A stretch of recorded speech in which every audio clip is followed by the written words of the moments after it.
પહેલા ત્યારે એના પાયામાંથી આ મૂર્તિ નીકળેલી છે અને એના મજૂરોએ એમ કીધું કે દાદાને આ બેહાડી દો. તમે જો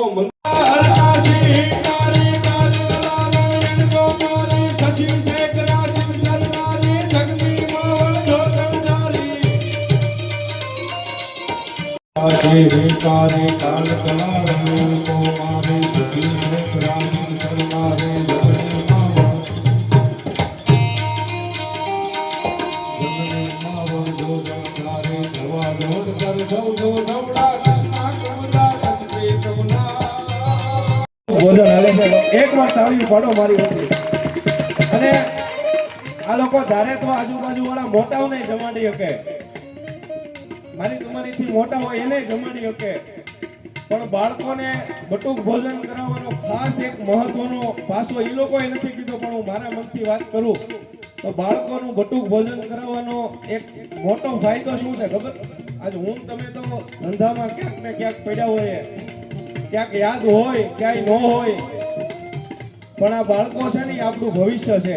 જો બટુક ભોજનના નામે મંદિરે આવતા થશે તો આ સનાતન સંસ્કૃતિ કાયમની માટે જાગતી રહેશે. એ માટે બટુક ભોજન કરાવવું એ મહત્વની વસ્તુ છે.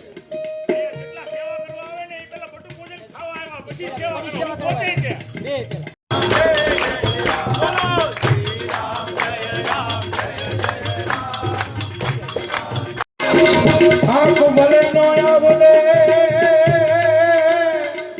અને ગણિતનો એક ઘડિયો પણ અનેક અક્ષર ઉકલે હે રીજે મારો રોકડિયો.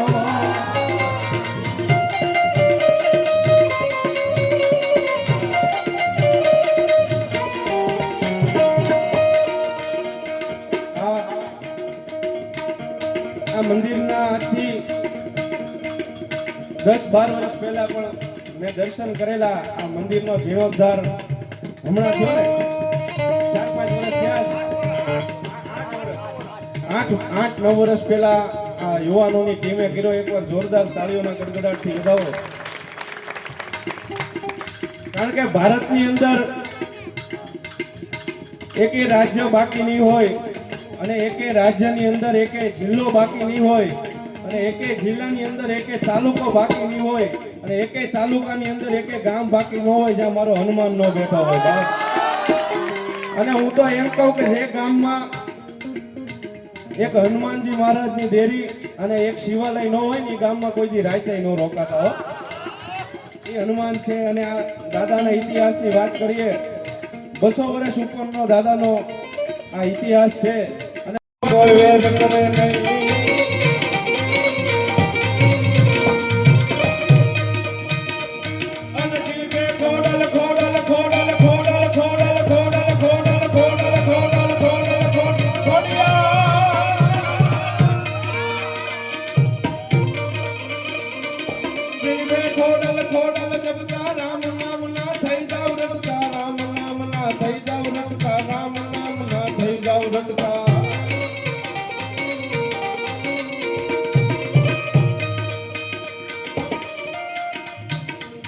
હનુમાન કારોબાર તો બધો હનુમાન દાદા સંભાળે છે, પણ આ યુવાનોની ટીમ છે ને આયા બટુક ભોજન કરી કરી મોટા થયા છે ને આજે ઈ બટુક ભોજન કરાવે છે. મહત્વની વાત તો ઈ છે. અને 2 વર્ષ ઉપરથી દર મંગળવારે આયા હનુમાન દાદાનો હનુમાન યાગ યજ્ઞ થાય છે સવારમાં, અને દર શનિવારે સાંજે આયા હનુમાન ચાલીસાના પાઠ કરવામાં આવે છે. અને મહત્વની વાત તો એ છે કે આ લોકોએ હમણાં ભાગવત સપ્તાહ કરી, ગયા વર્ષે કરી ને 23માં એવી સરસ ભાગવત સપ્તાહ કરી. આવા સારા કામ થાય છે. પણ આ રોકડિયા હનુમાન મંદિરનો કોઈ સેવકગણ કોઈ દી મોવામાં ફાળો ઉઘરાવા નથી ગયો. એની મહત્વની વાત એ છે, એ લોકોએ મને કીધું નથી, પણ મેં ક્યારેય જોયા નથી એટલે હું કહી શકું. અને આ મંદિરના જે છોકરાઓ છે નિર્વ્યસની છે અને કોઈ પણ જાતના કોઈ દી ક્યાંય એ લોકો મંદિરની બહારનું કોઈ દી કાંઈ કામ નથી કરતા. એટલે એકવાર તાળીઓના ગડગડાટથી વધાવો.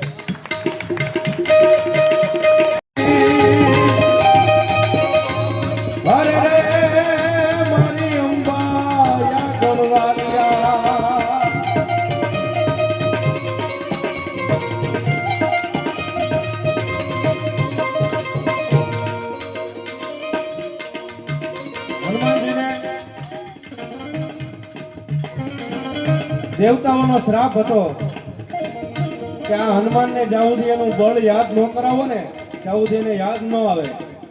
કારણ કે હનુમાનજી પોતે મનોજવમ મારુત તુલ્ય વેગમ જીતેન્દ્રિયમ બુદ્ધિમતામ વરિષ્ઠમ વાતાત્મજમ વાનર યુદ્ધ મુખ્યમ શ્રીરામ દૂતમ શરણમ પ્રપદ્યે.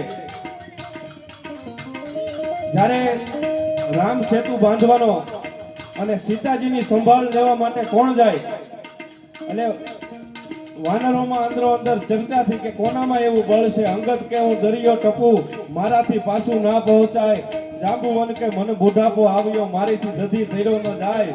હવે બજરંગ થાને બેઠો આ જશના નગારા તારી માથે ગળ્યા. ત્યારે હનુમાનજી મહારાજને એનું બળ ભૂલાઈ ગયું કે આ દરિયા હું જો સૂર્યને એક કોળિયામાં કોળિયો કરી જતો હોય તો આ દધી તો મારી માટે સમંદર તો નાનો છે. એનું બળ જ્યારે યાદ કરાયું એટલે કહાય રીચ પતિ સુન હનુમાન ના કાજ ઉપાધિ રહે બલવાના ભોર સમય મનોવર સમાના બુદ્ધિ વિજ્ઞાન દાના.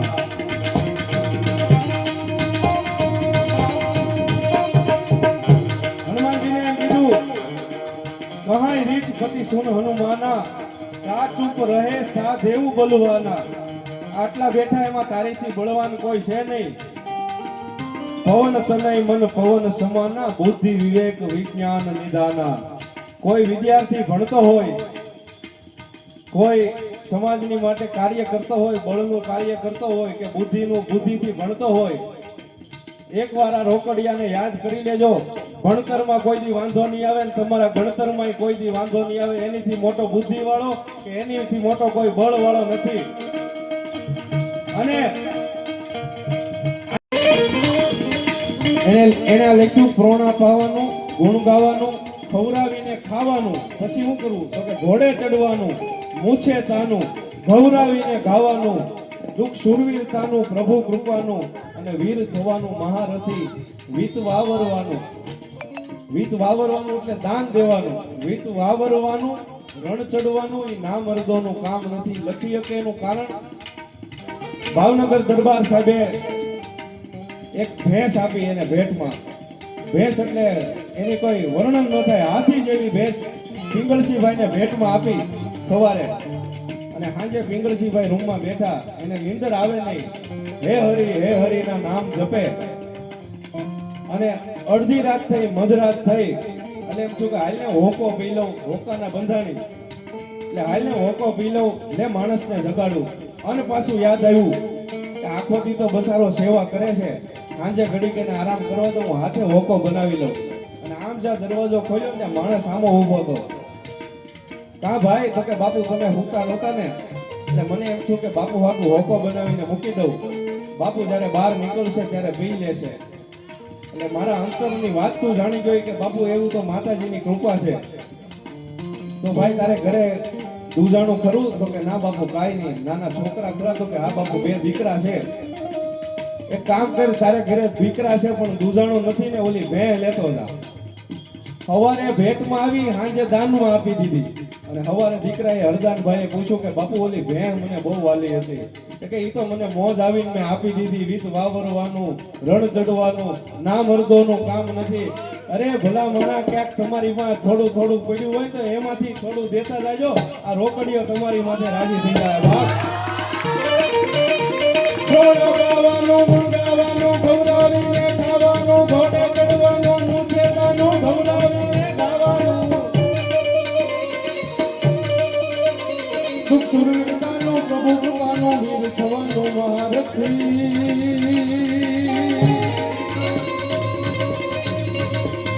વિધવા વરવાનું વિધવા વરવાનું વિધવા વરવાનું રંગડવાનું નામ દોનું કામ નથી ભાઈ નામ દોનું કામ નથી હવે સદા હિંગળા દયાદ માતા હાજરા હાજર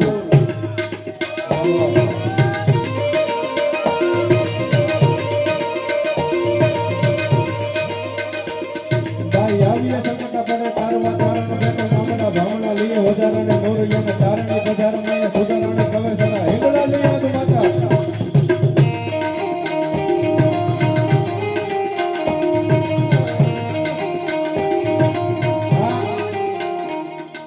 ચારણી સાહિત્યનું સપાખરા નામનું ગીત માતાજીને યાદ કરીને કહે કવિ કે હે માં મારી ભીડ ભાંગવા આવ્યો મેં શરૂઆતમાં કીધું એમ ધન્ય હો ધન્ય સૌરાષ્ટ્ર ધરણી આપણી ધરતી કેવી છે કે મહુવાથી તમે જરીક બહાર નીકળો તો દરિયાને કાંઠે બેઠી માં ભવાની એથી આગળ હાલો તો નારાયણદાસ બાવલિયો હથરામાં બેઠો એથી આગળ હાલો તો કોટડામાં ચામુંડા બેઠી અને ત્યાંથી આયા બહાર આવો એટલે ભગુડે માં મોગલ બેઠી જય જય જુગ ધરની સત્ય ઉતરની સંકટ હરની સતદાતા તારણ સબ કરની તારણ કરની મોદ ઉભરની મોદ ઉભરની જગમાતા વે હદ જસ વરની ભવ ભય હરની પોખર ભરની પંચારી હોખા ધરવાળી દેવ દયાળી હોખા ધરવાળી દેવ દયાળી જય માં મોગલ વસરાળી ભાઈ જય માં મોગલ વસરાળી એ મને યાદ કરી અને કવિ લખે ભાઈ આવીએ સંકટ બને તારવા ચાલુ બેઠો મેળના ભાવના લીએ વધારાને મોરૈયાને તારણી પધારણે સુધારણે કવે સદા હિંગળા દયાદ માતા હાજરા હાજર કાળજારી કાતરાળે કાળિકા ભવાની જપરે વધી કદાવી કદાવી વડાવાળી જગમુડા ડુંગરા જડાવાળી વાસનાળી દુધના મુદારી ગવાય મુદાવાળી રાજભાઈ મુદાવાળી રાજભાઈ મુદાવાળી રાજભાઈ મુદાવાળી રાજભાઈ આવે રાજન મુદાને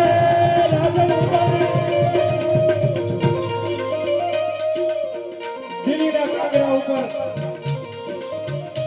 બેઠા બેઠા આથમણું મંદિર તો મારો રોકડીયો દાદો લઈને બેઠો છે મારો રોકડીયો દાદો લઈને બેઠો છે અને એથી આગળ વાત કરું કે મજૂરોના પગાર ન કર્યા પાયા ખોદાઈ ગયા દાદાની મૂર્તિ નીકળી ગઈ પણ મજૂરના પગાર ન થયા મજૂરનું વેતન ન મળ્યું અને ત્યારે કોઈ મજૂરે કીધું છે કે આ દાદો જો આપણા હાથે આયા બેઠો હોય તો આપણા દિલથી આને પ્રાર્થના કરો અને બધાય મજૂરોએ આવીને આયા કીધું કે દાદા અમારા વેતન અટક્યા છે અમારી દાઢી અટકી છે અમારી મજૂરી અટકી છે હવે તું રસ્તો બતાય અને આજથી 200 વર્ષ પહેલા એમ કીધું કે જો રોકડો જવાબ ન આપું તો રોકડીયો નહીં સવારે પ્રાર્થના કરીને સાંજે બધાયના પગાર આવી ગયા ઈ રોકડીયો દાદો છે બાપ એટલે એના ગુણગાન ગાવા માટે જ્યારે આજ 30 વર્ષમાં પહેલી વાર આ મારા માટે તો બહુ ગર્વની વાત છે બીજા કોઈને થાય ન થાય 30 વર્ષમાં પ્રથમ વખત આવું સંતવાણીનું આયોજન કરવામાં આવ્યું છે એકવાર તાળીઓના ગડગડાટથી વધાવી લો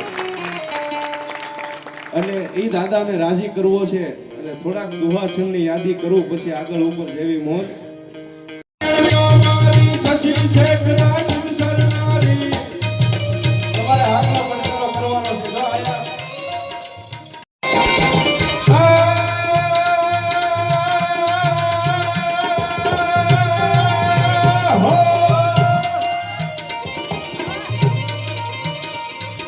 જમરઠ જાંબુઆ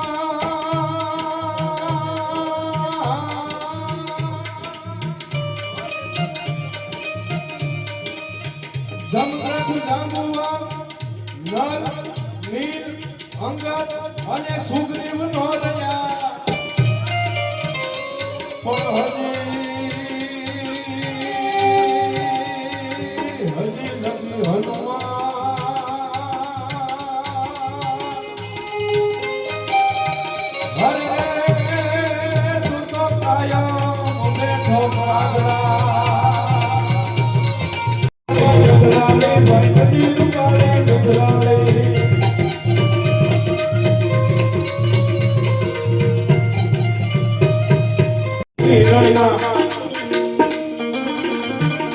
મારો વિષય સાહિત્યનો છે પણ આજ સાજિદાઓની સાથે થોડા પ્રસંગો કહેતો જાય એવી વાતો યાદ આવે એ વાતો કરતો જાય. એનું કારણ છે દાતાને કવિ કો દિયા, કવિ ગયા સો થાય, પણ કવિને દાતા કો દિયા ને વો જાતે જોગે નો જાય. બાપ અમે વાતુથી મહાન છીએ, તમે કર્મથી મહાન છો. એકબીજા વગર કોઈનું હાલતું નથી. આ સંસાર સાગર બહુ મોટો છે. એટલે દાદ બાપુ કહે છે કે માં ખોડિયાર કેવી છે, હે માં તારો વાસ ક્યાં છે? હે માં અમે યાદ કરીએ તો તું ક્યાં આવીને ઊભી રહેશો? અમને ભીડ પડે છે તો તું ક્યાં આવીને ઊભી રહેશો? એ આ છંદની અંદર દાદ બાપુ લખે.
પદ્મશ્રી કવિ દાદ બાપુ ખોડિયાર માની વંદના લખે,